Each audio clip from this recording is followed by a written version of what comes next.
السلام عليكم.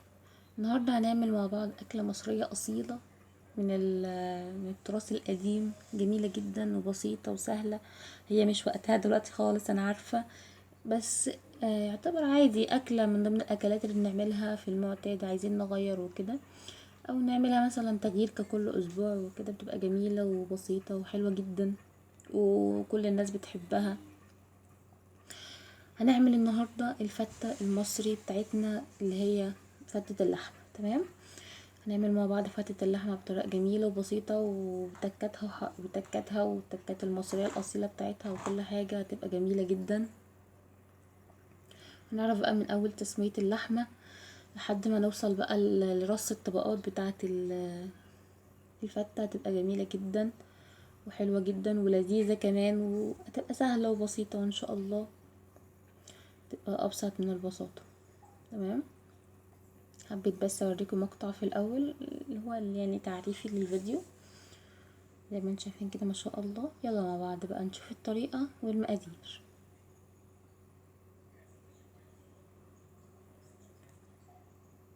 اول حاجة معايا ان احنا هنسلق اللحمة. اول حاجة خالص اول ما نبتديها ان احنا هنسلق اللحمة بتاعتنا عشان تكون مستوية كويس جدا، يعتبر ليها تكون دايبة. ده على حسب انت بتحبي تسوية اللحمة عاملة ازاي، كل واحد وعارف اهل بيته يعني بيحبوا اللحمه بتاعتهم عامله ازاي. تمام، احنا بنحب اللحمه مستويه شويتين، يعني اللي هي تكون دايبه كده، فبسيبها او بعملها هي من الاول خالص. تمام، انا برضو من الناس اللي بتحب انها تشوح اللحمه قبل ما تعملها في الاكل يعني. تمام، في ناس بتحب انها تحط الميه على طول وتحط اللحمه في الميه على طول، برضو دي على حسب راحتك، ما فيهاش اي مشكله. تمام، انا عملت اللحمه، حطيت حبة زيت في الحلة اللي انا هسلق فيها، وبعد كده حطيت اللحمة وانا وهشوحها او هقلبها على كل وش شوية كده اول ما تتحمر. تمام، هنزل بقى بالتوابل بتاعتي. انت لو عندك توابل حصى هتستخدميها عادي، عندك توابل باودر هتستخدميها برضه، مفيهاش اي مشكلة. تمام، انا نزلت بروزماري، وورق لورا مطحون، ممكن تنزلي بيه اللي هو صحيح، بس انا الصحيح كان خلصان من عندي فحطيت اللي هو مطحون عادي. ونزلت بالسبع بهارات،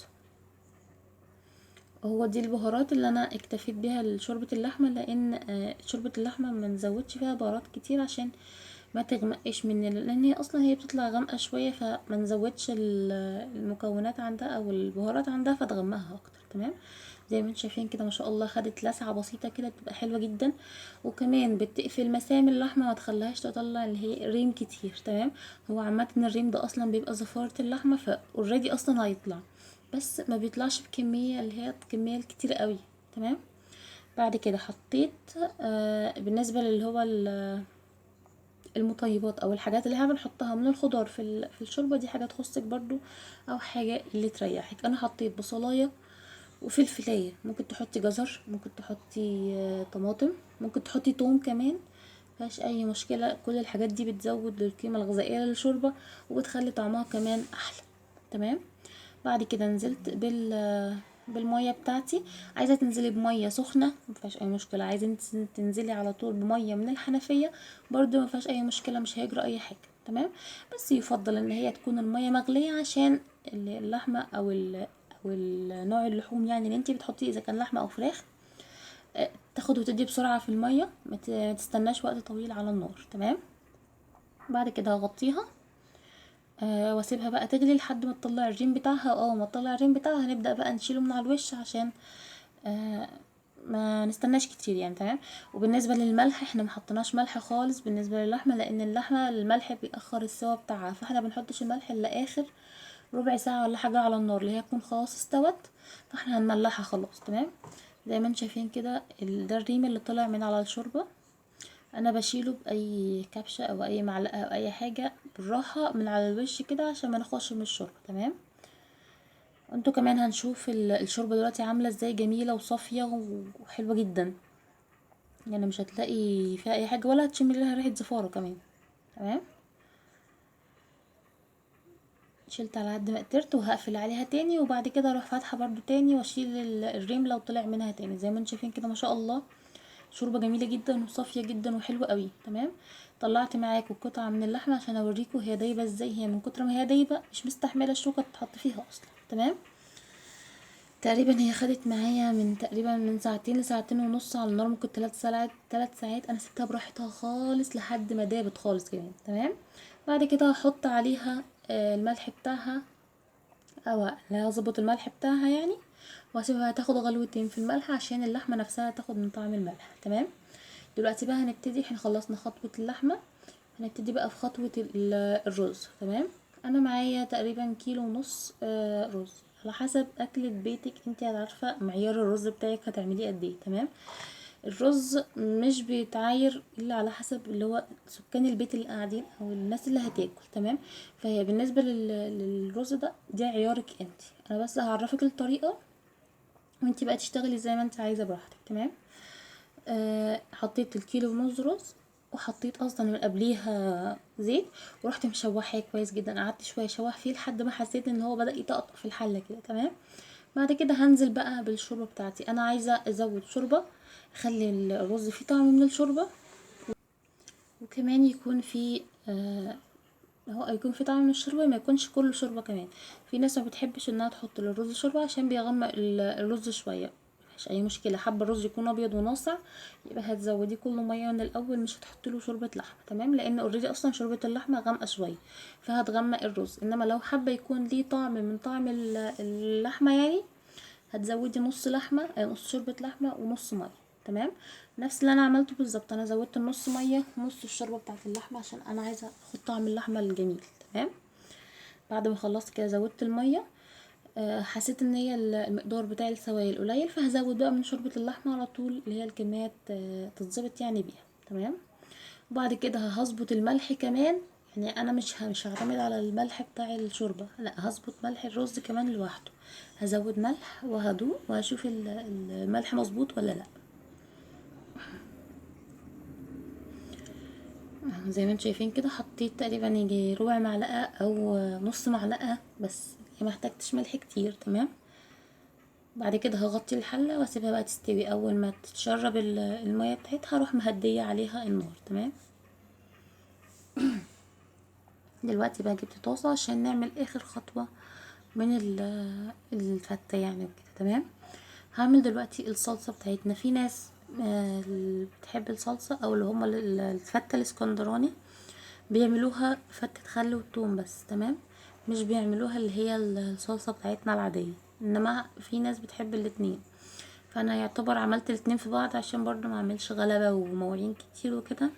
فعملت حمرت، جبت معلقتين توم حلوين كده، انا بحب التوم زياده في الفته فعشان كده زودت التوم. تمام.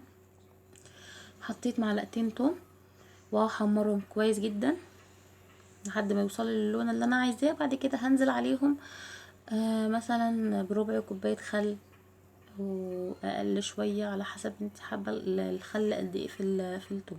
تمام. ممكن لحد كده وتستكفي، اللي هي تبقى ده كده الفتة الاسكندراني اللي هي فتة خل وثوم. انما احنا بنحب الفتة بالصلصة، فهنعملها بالصلصة على طول. ممكن كمان تزودي تعملي على جنب اللي هي الدقة لوحدها، دقة خل وثوم زي بتاعة الكشري بالظبط. تمام. ونخليها على جنب غير اللي احنا عملناها في الصلصة.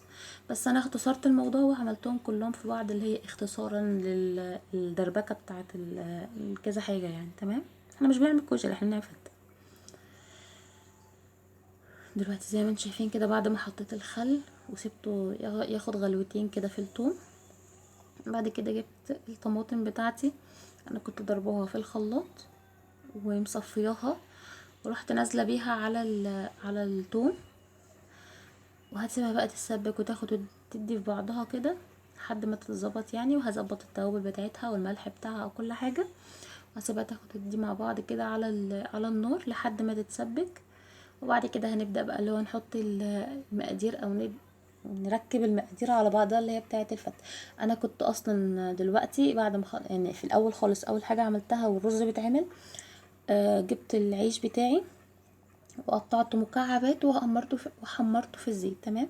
ممكن تستبعدي خطوة التحمير بتاعة الزيت دي وتحطيه في الفرن وتحمصيه. لو عندك اير فراير كمان ممكن تعملي رشتين او تبخي بختين كده زيت وتحمصيه كذلك في الاير فراير عادي. تمام.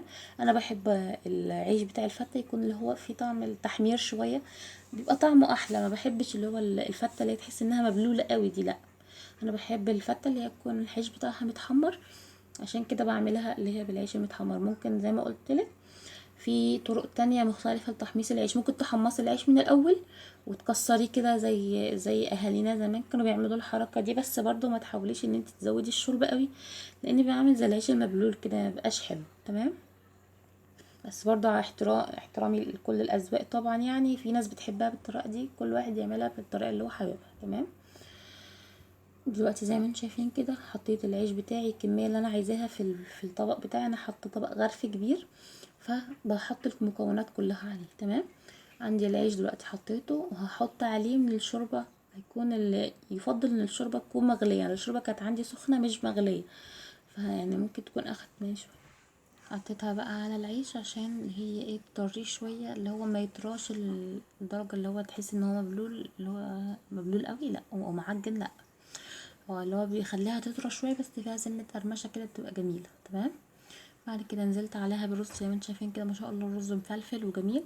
لازم تكوني واخده بالك ان انت لما تيجي تسويه اللي هو ايه تخلي بالك منه، اللي اما تيجي تتشرب تروحي مهديه عليه، ما تزوديش ميه كتير، عشان الميه الكتير هي اللي بتخلي الرز يعجن. تمام. فانت تحطي له المقدار المظبوط، وبعد كده تسيبيه على النار هاديه يستوي براحته خالص، براحته خالص. يعني لو قعد وقت طويل على النار وشفتيه اللي هو حسيت ان هو لسه في سنه، اللي هو في سنه يكون ني، يعني ممكن تزودي له ايه رشه ملح كده على الوش. تمام. كده بيتظبط معاكي وبيبقى جميل. تمام. زي ما انتم شايفين كده خلصت وعملت طبقه كمان الرز. حطيت طبقه العيش الاول، بعد كده حطيت طبقه الرز، هنزل عليها برضو برشه او اللي هو ايه بكبشتين كده من الشوربه يطعموا الرز من الشوربه. هو كده كده اصلا في شوربه، بس برضو ايه زياده الخرخرين عادي. تمام. بعد كده بعد ما خلصت هنزل بقى بالصلصه بتاعتي اللي انا جهزتها. اعملي الشكل اللي انت عايزاه براحتك، في ناس بتعمل بقى حروف، بتعمل دورين، بصي اللي انت عايزاه. في الخطوه دي بقى ممكن نعمل اللي هي دقه التوم، ونحط بقى بعد ما نحط الصلصه نروح رشين رشه من دقه التوم. تمام. بس هو يعني التوم في الصلصه كتير، فمش مستاهله كمان ان احنا نزود توم لوحده. تمام. طب هو دي الوصفه بتاعتنا النهارده، يا رب تكون عجبتكم وتكون بسيطه وسهله وجميله. انتوا ما شاء الله كلكم شطار وكلكم محترفين يعني ان شاء الله في المطبخ. بس احنا بنعمل الوصفات دي اللي هي للناس اللي ما تعرفش، او اللي هي اللي عايزه تعرف. نعرف بقى الناس اللي هو اللي عايزه تخش المطبخ جديد، او البنوتات اللي عايزه تخش المطبخ جديد، الوصفات الجميله والبسيطه بتاعتنا. لو عجبكم الفيديو ما تنسوش تحطوا لي لايك وتعملوا اشتراك لو عجبكم الفيديو. والسلام عليكم.